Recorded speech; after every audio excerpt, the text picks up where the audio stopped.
السلام عليكم ورحمة الله وبركاته. ازيكم عاملين ايه؟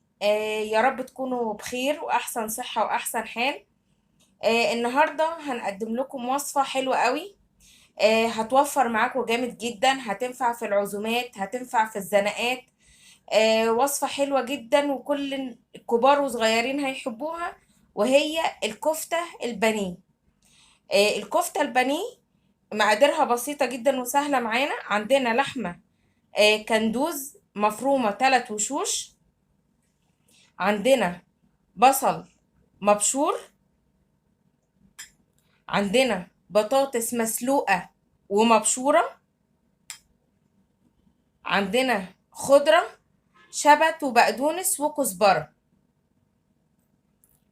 عندنا توم مهروس. عندنا مجموعة من البهارات. عندنا فلفل اسود، كوبيبة صيني، جوز الطيب، حبهان محمص ومطحون، 7 بهارات، بهارات لحمة مشكلة، وملح. أول حاجة بنحط البصل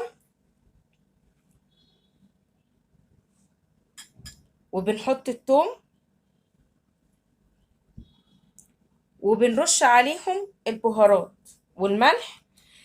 زي ما قلنا قبل كده، مقدار الملح يفضل ان احنا نعمل عينة. يعني نحط مثلا في الاول على كيلو اللحمة 3 معالق ملح صغيرين، ونعمل عينة ونشوفها هتحتاج زيادة ولا لا. لكن ما نحطش ملح كتير وبعد كده نرجع نعمل العينة. تمام. هنتبل كده البصل بالبهارات كده باللحمة كويس.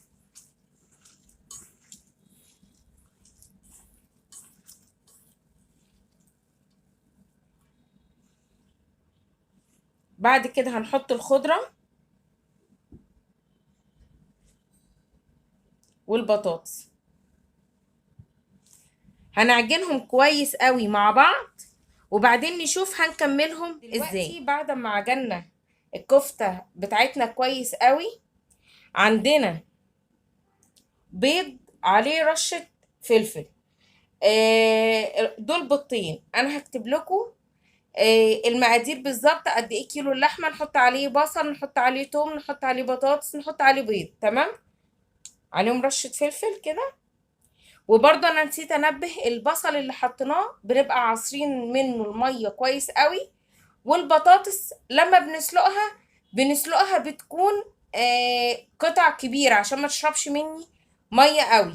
يعني لو هي بطاطس صغيره نسلق البطاطسايه صحيحه، ولو هي كبيره نقطعها قطع كبيره. تمام. هنقلب ده كله كويس مع بعض ونكمله ونشوف هنكمله ازاي. بعد ما قلبنا البيض كويس مع الكفته، عندنا دقيق. هناخد قطعة، طبعا الحجم ده كبير صغير ده بتاعكم انتوا. اهو بسم الله الرحمن الرحيم كده. ونحاول نعملها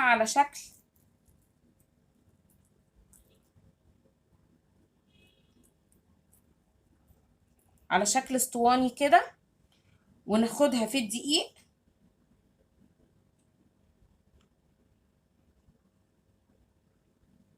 بالشكل ده، ونعمل برضو اسطواني كده.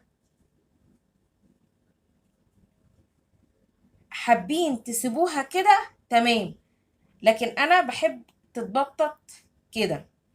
واحنا بنبططها هيظهر معانا تشققات.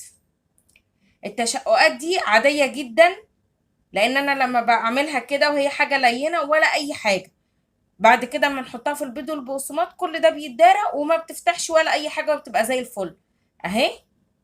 بس احاول اغلفها تاني بالدقيق كويس كده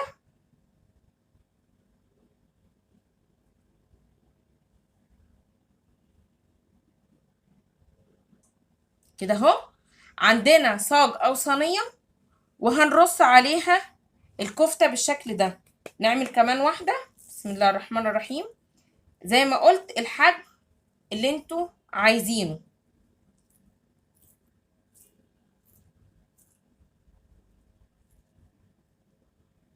تمام اهي. حطها في الدقيق.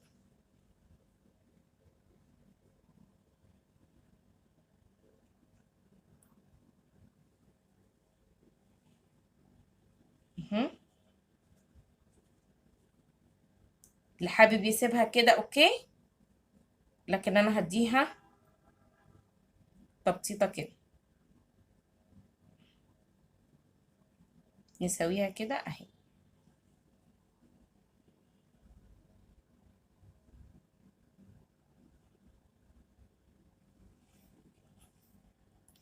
انا هخلص الكمية اللي عندي كلها واملى الصاج، وبعدين نشوف هنعمل فيه ايه. ادي الكفتة بتاعتنا بعد ما خلصناها كلها وشكلناها في الدقيق زي ما انتوا شايفين كده، نفردها على صاج او صينية، هنحطها في الفريزر تجمد خالص.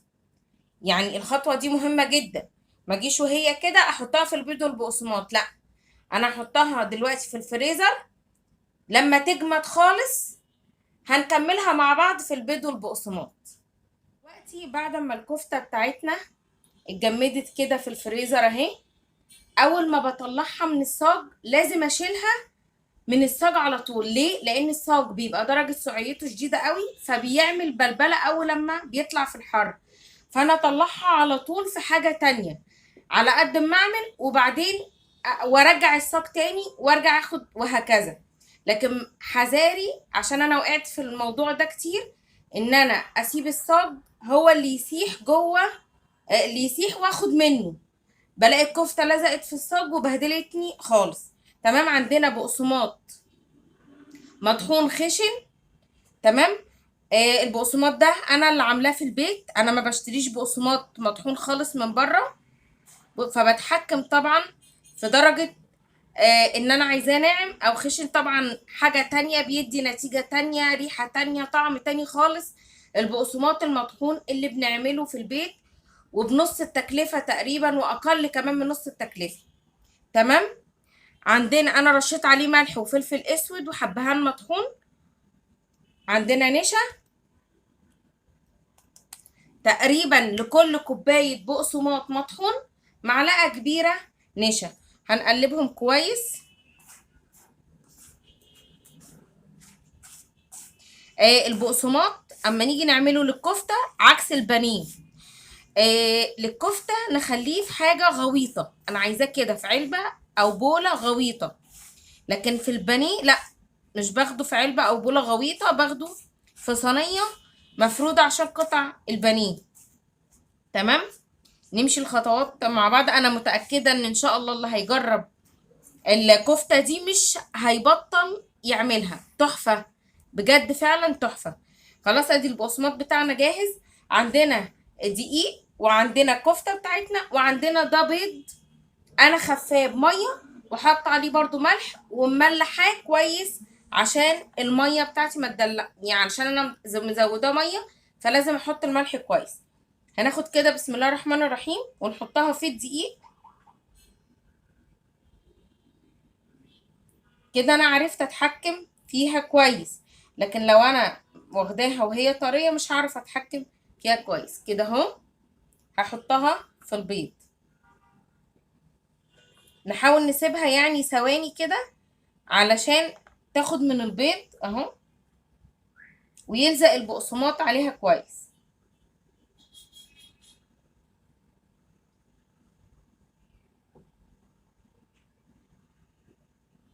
اهو، ولا باين تشققات ولا باين اي حاجة زي ما انا قلت لكم.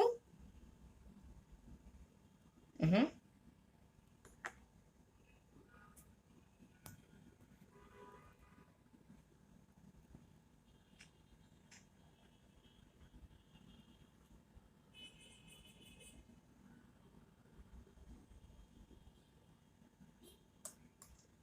هنطلع اول واحدة معانا اهو في البقسماط على طول، ونكبس البقسماط عليها.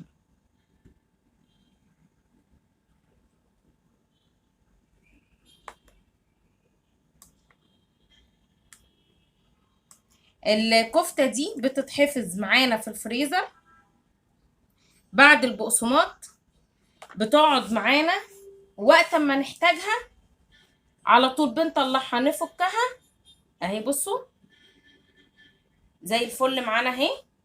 هنرصها في طبق فوم. او في كيس تلاجة عادي فوق بعضه، لان هي كده كده خلاص مش هتلزق في بعضها.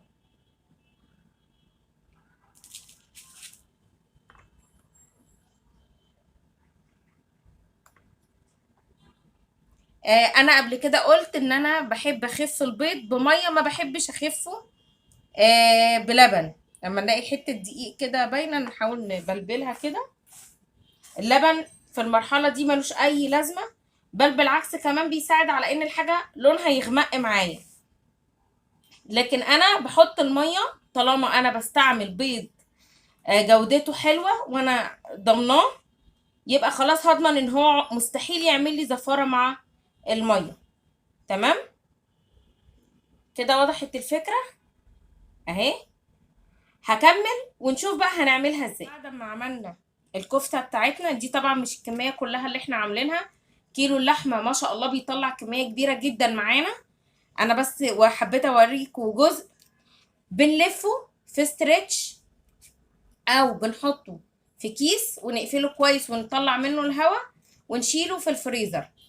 بنطلعه يفك خالص قبل ما نقليه. يعني انا هقليه النهارده، يبقى انا اطلعه من الفريزر او اطلع العدد اللي انا عايزاه. دي ميزتها انها منفصله عن بعضها مش لازقه في بعضها، فانا بطلع العدد اللي انا عايزاه. اطلع العدد اللي انا عايزاه يفك خالص ونقليها.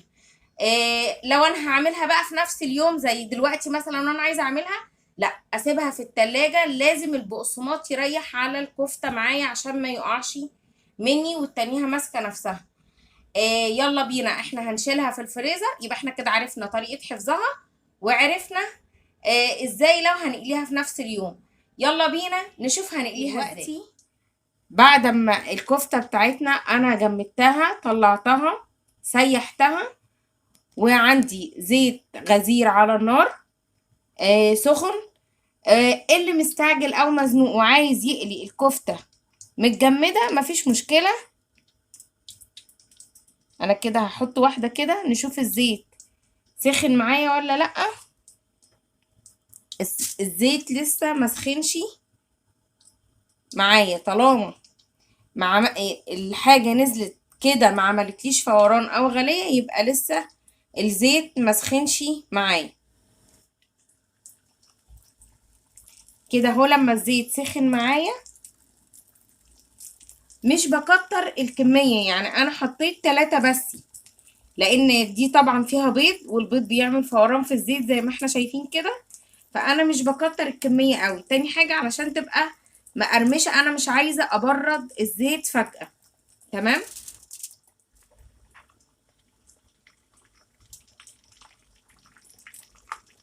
بنقلب الكفتة بعد ما تتشمع معايا، بنقلبها على اليمة التانية بالراحة ولسه برضو معليين النار.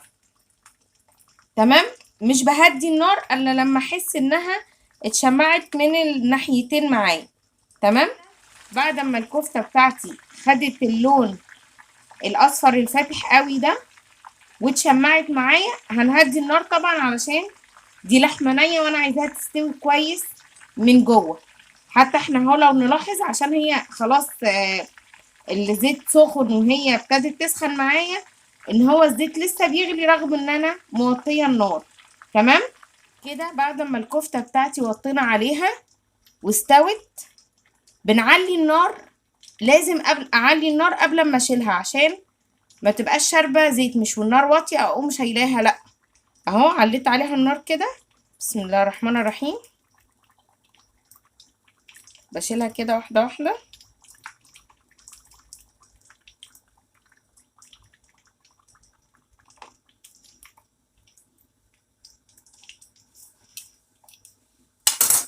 واحط غيرها على طول. بسم الله الرحمن الرحيم. ونبقى نخلي بالنا برضو ونبقى حريصين في الزيت علشان ايدينا ما تنزلش فيه. اهو الزيت سخن كده، انا ممكن احط 4 عن اول مرة. تمام كده. بعد ما خلصنا قلية الكفتة بتاعتنا، بصوا ما شاء الله ما فكتش معانا، وفي نفس الوقت هتلاقوها من جوه هشة وجميلة، لان احنا ما حطيناش طبعا بقسماط من جوه ولا عملنا اي حاجة.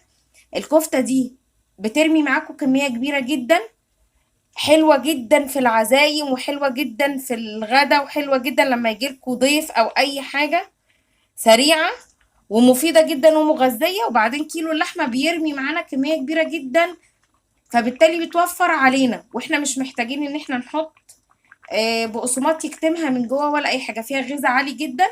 ان شاء الله اتمنى ان انتوا تجربوها وان شاء الله تعجبكم. وما تنسوش لايك للفيديو وشير والاشتراك في القناة، ونتقابل في وصفة جديدة مع شيف بطوطة. والسلام عليكم ورحمة الله وبركاته.